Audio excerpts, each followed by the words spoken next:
우리 1월 첫 주 오후 찬양 예배인데 옆 사람 한번 있는 모든 것들을 다해서 정성껏 축복해 주시죠. 오늘 마음껏 한번 축복해 주십시오.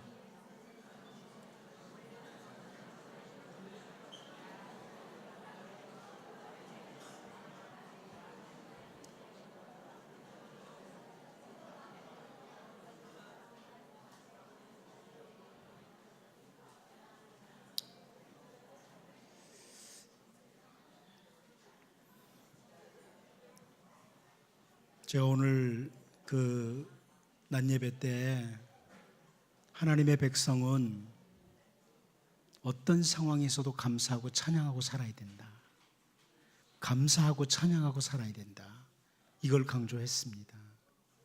여러분, 도무지 찬양이 나오지 않을 것 같은 상황에서 찬양하는 사람, 도무지 감사할 수 없을 것 같은 상황에서 감사하는 사람, 그 사람이 그리스도인입니다. 그 사람이 그리스도인이죠. 아마 그렇게 살아가면 세상 사람들이 우리를 향해서 저 사람들 그리스도인이라고 이렇게 말할 겁니다. 저 사람들 그리스도인이다. 제가 역사 가운데 있었던 실제 있었던 이야기를 하나 해드리고 싶습니다. 시카고에 아주 행복한 가정이 있었습니다. 호라티오 스페포드라는 사람의 가정이 있는데요, 이 사람은 당시 변호사였고 시카고에서 대학 교수로 생활하면서 참 신앙이 독실했던 그 아내와 4명의 딸이 있었습니다. 근데 그 가정에 갑자기 불행이 찾아왔어요. 유명한 시카고 대화재 때에 집과 재산이 몽땅 불에 다 타버렸습니다. 그래서 그 화재가 난 후에 부인과 4명의 딸을 프랑스로 이제 보내는데요, 이 아내와 딸들이 탄 그 하브르호 여객선이 영국 배와 충돌을 해서 승객 226명이 죽는 대참사가 벌어졌습니다. 그때 그 부인만 겨우 구출이 되고 4명의 딸이 다 고스란히 죽었습니다. 그리고 이 스페포드가 프랑스로 건너가서 정말 비통에 쌓여있는 아내를 데리고 다시 미국으로 건너오게 되었는데요, 미국으로 건너오던 그 배가 얼마 전에 그 하브르호가 침몰했던 그 지점에 도착했을 때입니다. 이 두 부부의 가슴이 찢어지는 것 같았다고 합니다. 그때 아내가 이렇게 말을 했다고 합니다. 여보, 우리 매기와 타네타와 애니와 베시는 아주 없어진 것이 아닙니다. 얼마 동안 헤어져 있는 것뿐입니다. 프랑스에 있건 천국에 있건 무슨 차이가 있습니까? 이렇게 말을 했다고 합니다. 그때 이 아내의 말을 듣고 스페포드의 입에서 시가 나오기 시작했습니다. 시가 나왔습니다. 찬송가 413장입니다. 내 평생에 가는 길 순탄하여 늘 잔잔한 강 같든지 큰 풍파로 무섭고 어렵든지 나의 영혼은 늘 편하다. 내 영혼 평안해. 내 영혼 평안해. 이 찬송입니다. 어떻게 그 어려운 상황에서 이 사람들은 찬양을 할 수 있었을까? 다르게 말할 수가 없습니다. 이 사람들은 그리스도인이었습니다. 그리스도인이었습니다.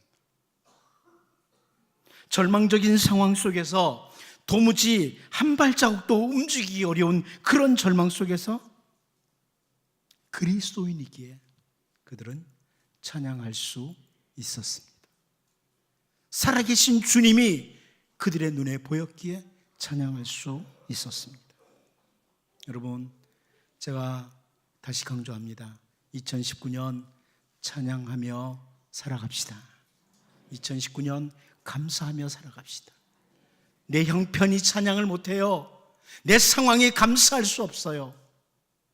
이것은 그리스도인의 입에서 나올 말이 아닙니다.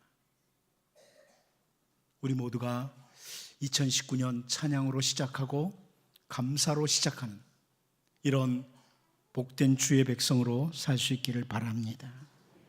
오늘 우리가 살펴볼 사도행전 12장의 앞부분을 보면 야고보는 죽었고 베드로는 감옥에 갇혔습니다. 6월절이 지나가고 있습니다. 이제 내일이면 베드로도 백성들 앞에 끌려나가서 죽임을 당할 상황이 되었습니다. 그러한 가운데 주의 백성들은 하나님을 기대하면서 기도하고 있습니다. 오늘 우리는 기대와 함께 시작되는 2019년, 기대와 함께 시작하는 2019년이란 이런 제목으로 본문을 살펴보기를 원합니다. 첫 번째로 물거품이 되는 헤롯과 유대인의 기대를 먼저 보려고 합니다.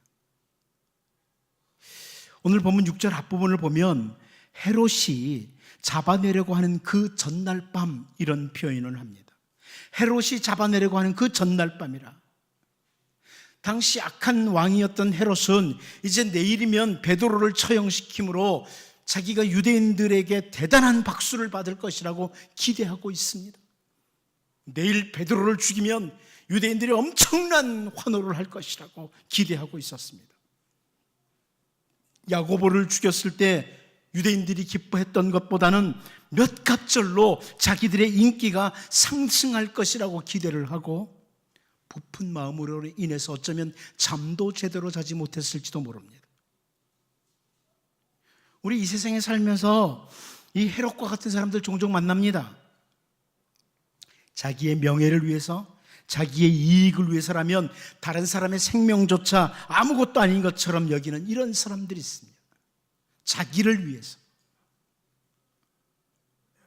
야고보나 베드로가 헤롯에게 아무런 해를 끼치지 않았고 헤롯이 다스리는 그 영역에서 문제를 일으킨 것도 아닙니다.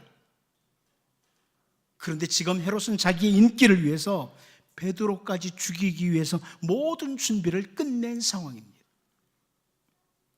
이제 시간이 조금만 흘러가면 자기는 유대인들에게 인기 좋은 왕으로 박수를 받을 것이라고 기대하고 있습니다.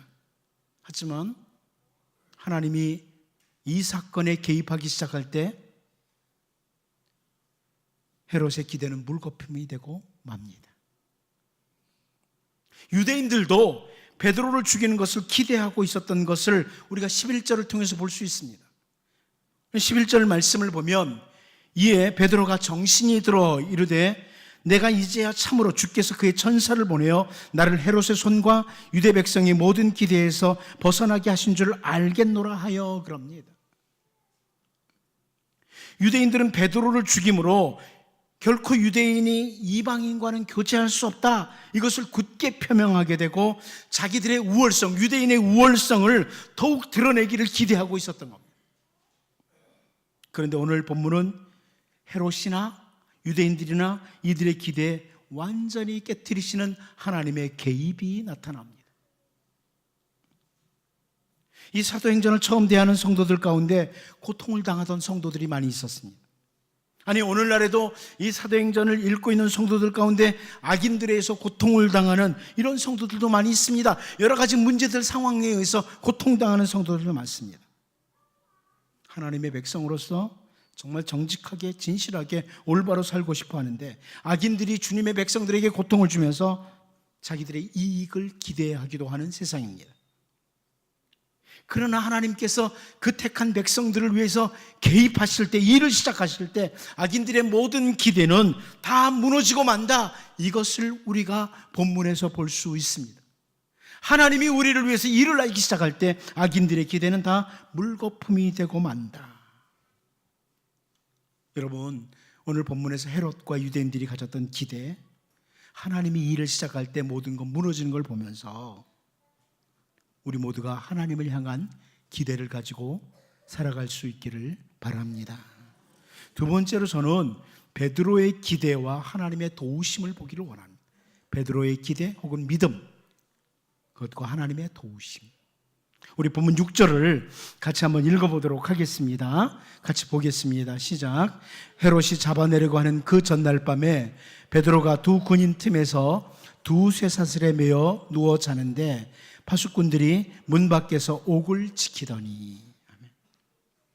저는 여기서 베드로에게서 베드로가 가진 하나님을 향한 기대를 봐요.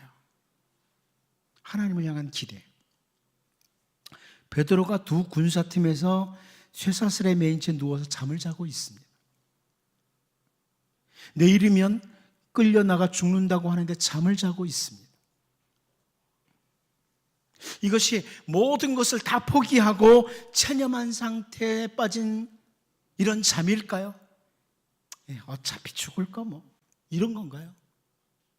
아니면 이 베드로가 갈릴리 호수에서 배운 오기와 배짱인가요? 저는 이 베드로의 모습을 보면서 하나님을 향한 기대라고 이렇게 봅니다. 그 뜻대로 부르심을 입은 자들에게는 모든 것이 합력해서 선을 이룬다. 그 하나님을 향한 기대죠. 자기를 야고보처럼 데려가실지 아니면 기적적으로 구출하실지 알 수 없습니다. 하지만 분명히 모든 것이 합력해서 선을 이룰 것이라는 기대를 가지고, 세상의 역사는 헤롯이 쥐고 있는 것이 아니라 하나님이 쥐고 계신다. 하나님을 향한 기대죠. 하나님을 향한 믿음입니다. 하나님 앞에 전적으로 맡기는 겁니다. 베드로보다 더 이 상황을 잘 아시고 잘 처리하시는 하나님, 그 하나님을 향한 기대가 베드로에게 있었기에 하나님께 모든 것을 맡기고 아주 평안하게 잠을 자고 있는 거죠. 얼마나 확실하게 맡기고 잠을 잤는지 7절을 보면 이렇게 말씀합니다. 호련히 주의 사자가 나타나며 옥중에 광채가 빛나며 또 베드로의 옆구리를 쳐 깨워 이르되 급히 일어나라 하니 쇠사슬이 그 손에서 벗어지더라. 얼마나 깊이 잠이 들었으면 천사가 베드로의 옆구리를 쳐서 깨웠다고 이렇게 말씀합니다. 사도 베드로가 여기 본문에서처럼 한밤중에 하나님이 천사를 보내셔서 자기를 데려나가시리라고 기대했던 것으로 보이지 않아요. 그런 기대가 아니라고 봐요. 아마 내일 헤롯이 나를 죽인다고 하는데 오늘 밤에 분명히 천사 보내서 나를 데리고 나갈 거야, 이런 기대를 가지지 않았던 것으로 보여요. 9절 말씀을 보면 베드로가 나와서 따라갈새 천사가 하는 것이 생시인 줄 알지 못하고 환상을 보는가 아니라 이래요. 천사가 나타나서 자기를 구출해 줄 거라는 기대를 하고 있었던 것은 분명히 아닙니다. 그런데 분명한 것은 헤롯이 그 다음 날 잡아 죽이려고 하는 그 상황에서 베드로가 깊은 잠을 자고 있다는 것은, 그것도 천사가 옆구리를 쳐서 깨워야 될 정도로 깊은 잠을 자고 있다는 것은 하나님을 향한 베드로의 기대가 어떠했다는 것을 단적으로 보여줍니다. 하나님의 놀라운 도우심을 체험한 사람들에게는 이렇게 늘 베드로와 같이 하나님을 향한 기대가 있습니다. 여러분, 2018년까지 살아오는 동안에 하나님의 역사를 조금이라도 경험해 보셨습니까? 아무도 못 해보셨군요. 하나님이 하시는 일 한 번도 본 적이 없어요? 무슨 말인지 잘 모르겠어요.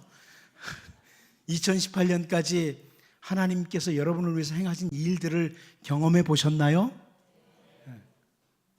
그런 사람이라면 2019년에 하나님이 하실 일을 기대할 수 있다는 말씀입니다. 지난 날들 동안에 하나님이 하시는 일들을 경험했던 사람들은 올해 하나님이 하실 일을 기대하는 거예요. 찬양할 수 있는 이유 중에 하나입니다.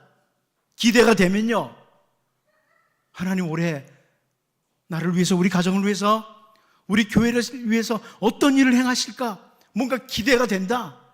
그럼 찬양부터 나오죠. 우리가 조금만 상황이 위태로워지고 뭔가 다급한 일이 생겨도 초조하고 잠을 자지 못하고 우울증이 생기곤 이런 난리를 치는 것은 하나님을 향한 기대가 사실은 없기 때문입니다. 하나님이 하실까, 이런 일을? 기대가 없는 거죠. 골리앗 앞에서 골리앗 앞에 섰던 다윗, 하나님을 향한 기대가 있었습니다. 그러니까 사무엘상 17장 45절에서 너는 칼과 창과 단창으로 내게 나오거니와 나는 만군의 여호와의 이름 곧 네가 모욕하는 이스라엘 군대의 하나님의 이름으로 네게 나아가노라, 이렇게 말합니다. 경험이 있는 사람이에요. 과거에 양들을 칠 때 경험을 해봤어요. 하나님의 능력을 경험했던 다윗이에요. 그러니까 골리앗 앞에서 이렇게 하나님을 기대하면서 말하는 거죠. 모압 자손을 비롯해서 큰 무리가 여호사밧을 치러 올라왔을 때 역대하 20장 20절, 여러분 잘 알죠? 너희는 너희 하나님 여호와를 신뢰하라. 그리하면 견고히 서리라. 그의 선지자들을 신뢰하라. 그리하면 형통하리라. 이렇게 외치면서 찬양대를 앞세우고 나아갔던 여호사밧에게 하나님을 향한 기대가 있었던 거죠. 하나님을 향한 기대. 여러분, 2018년까지 살아오면서 하나님 경험하셨다면 2019년 하나님 기대하시고 찬양할 수 있기를 바랍니다. 다니엘의 세 친구들도요, 풀무불 앞에서 하나님을 기대하고 있었고, 에스라나 느헤미야나 그리고 에스더 역시 하나님을 기대하고 있는 모습을 봅니다. 제가 참 좋아하는 성경 구절 중에 하나가 이사야 30장 18절입니다. 그러나 여호와께서 기다리시나니 이는 너희에게 은혜를 베풀려 하시며 일어나시리니 이는 너희를 긍휼히 여기려 하심이라. 대저 여호와는 정의의 하나님이시라. 그를 기다리는 자마다 복이 있도다. 하나님을 기대하는 사람, 하나님을 기다리는 사람 찬양할 수 있습니다. 은혜를 베푸실 하나님, 긍휼을 베푸실 하나님을 바라보는 사람은 감사할 수 있습니다.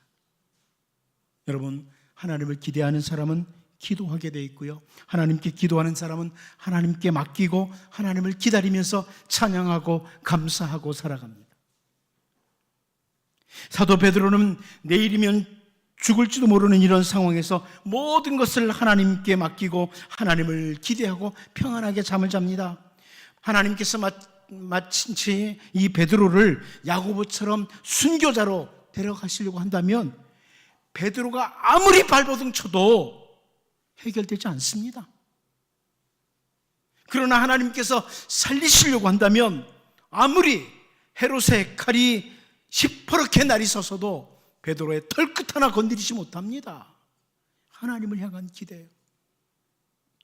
이제 여러분, 하나님을 기대하시기 바랍니다. 2019년 하나님 기대하시고 정말 하나님 앞에 찬양하며 감사하면서 2019년을 힘있게 출발할 수 있기를 바랍니다. 마지막 한 가지 더 봅니다. 기대를 가진 2019년에는 하는 부분입니다.